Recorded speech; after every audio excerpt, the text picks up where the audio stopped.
What's up guys, Alex here. Welcome back to another video. Now today I want to give you 10 more reasons why the Samsung Galaxy phone is a better phone than the iPhone. Now I know I already made a video about 8 reasons why the S25 Ultra is better than the iPhone 17 Pro Max, but that video was more specifically about the S25 Ultra and the 17 Pro Max. And if you want to check out that video, I'll leave it linked in the description below.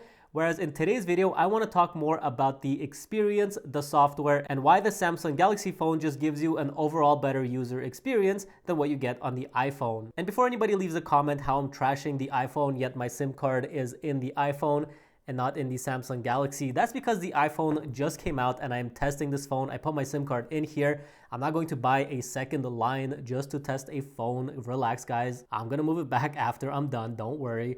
But that's enough talk. Let's get into the video.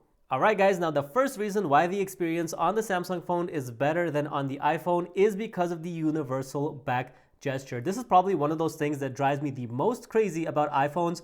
I just cannot use those phones because of this. So to give you an example, on the Samsung phone, it doesn't matter which application you're in. Anytime you swipe from the side, regardless which side you swipe from, it will take you back. If you are in your gallery, swiping back takes you back. If you go into your phone settings and you go somewhere deep into your phone settings, swiping back from either direction just takes you back. And this is universal. It doesn't matter if you're on a website, if you're reading emails, looking at photos, if you're on TikTok, Instagram, swiping back from either direction always takes you back. Whereas on the iPhone, that is not the case. And you can see if I go into my phone settings, let's go to general, we'll go to software update.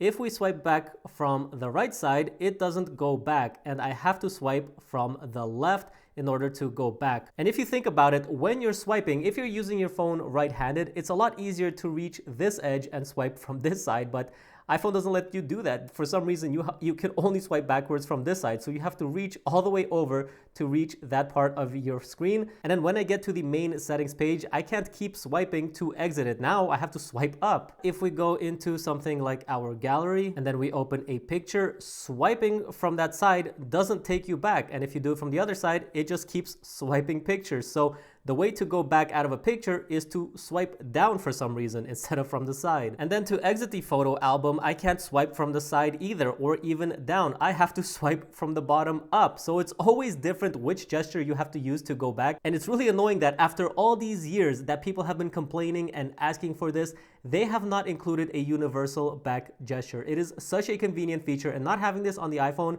just makes using it very, very annoying. So that is the first reason why the user experience on the Samsung Galaxy phone is miles better than that of the iPhone. Alright, the next reason that the user experience on the Galaxy phone is better is because everything is just more accessible and easier to access. So for example, let's say I am in my camera app, I'm out in the day taking photos and videos, but now I want to maybe change some aspects about my camera. Well, what I can do is tap on the dots here, tap on the cogwheel, and now I am in the settings of my camera, and I can just tweak any camera settings that I want on my phone. I can also do the same thing with the dialer app. If I am in my phone and maybe I need to change something, I can just tap on the 3 dots here and access the settings for this application directly from within that application. I don't need to leave the app and go to my phone's settings. Whereas on the iPhone, let's say I go into my phone's camera and now I want to change some of the settings on my camera. Well, I can't do it from within the camera app. I have to leave the app, go to the phone settings, and then swipe down until I see camera.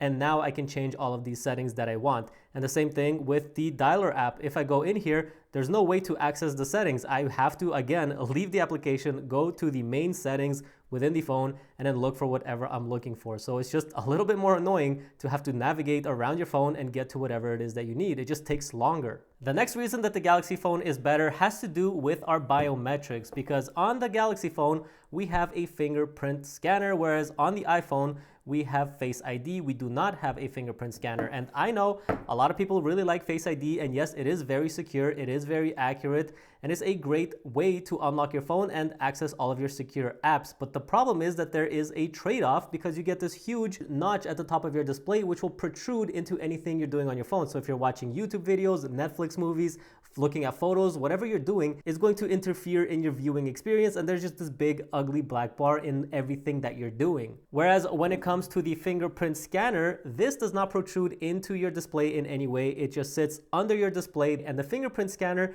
is just as secure as Face ID. You can still use it to unlock secure applications like password managers and banking apps. All right, now this next one has always been really funny to me because it takes 3 buttons on the iPhone to do what you can do with 1 button on the Samsung phone. So for example, let's say we have our power button right here to lock and unlock our phone. That's 1 button. Then we have the action button right here, so we can program it to something like the flashlight. So when we long press on it, it can turn on the flashlight. And then we also have the camera button right here that when we double tap on it, it will bring up our camera. So that's 3 buttons to take 3 actions. Whereas on the Galaxy phone, we can of course do the same thing with our power button, lock and unlock our phone, but we can also use that same button to long press and turn on and off the flash. And we can use again that same button to launch our camera. So we just did with 1 button on the Galaxy phone what it took 3 buttons to do on the iPhone. And I don't know about you, but in my opinion, that is a much better experience on the Galaxy phone.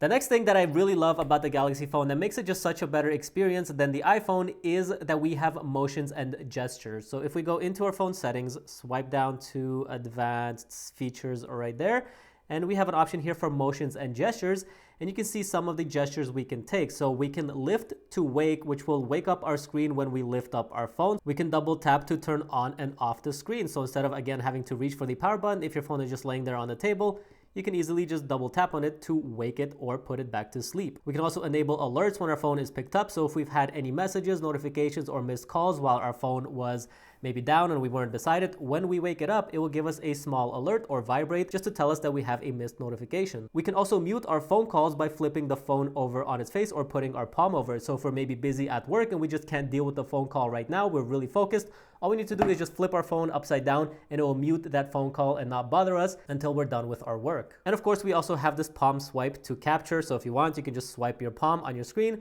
to take a screenshot. So all of these gestures are just nice little quality of life improvements that we get on the Galaxy phone, which the iPhone just doesn't provide for us in any way. Now, another thing that a lot of people might not notice, especially if you're not using these phones side by side or you just came from one to the other and you have a fresh perspective, it is the ability to speed up your animation speeds and make everything on your phone faster. So anytime you're opening or closing applications or just navigating around the UI of your phone, you can speed up all these animations and it just makes your phone feel quicker. Whereas on the iPhone, you're pretty much stuck with the animations that they give you and it feels kind of slow. Everything just takes like a half second longer to open and to navigate around. And I know that might not seem like a big deal, but honestly, as you're using your phone throughout the day, it just feels slower. All right, guys, now one of the biggest differences between these 2 phones and probably the worst thing when it comes to the iPhone is this dreaded keyboard that they just refuse to improve. This keyboard is just such a nightmare to type on because it is so basic. There is no number row here like you have on the Samsung phone, so you have to keep jumping between your primary and secondary keyboard if you need both numbers and letters. There's not even a period or a comma here. So again, you have to keep jumping between these 2 keyboards to select this basic functionality.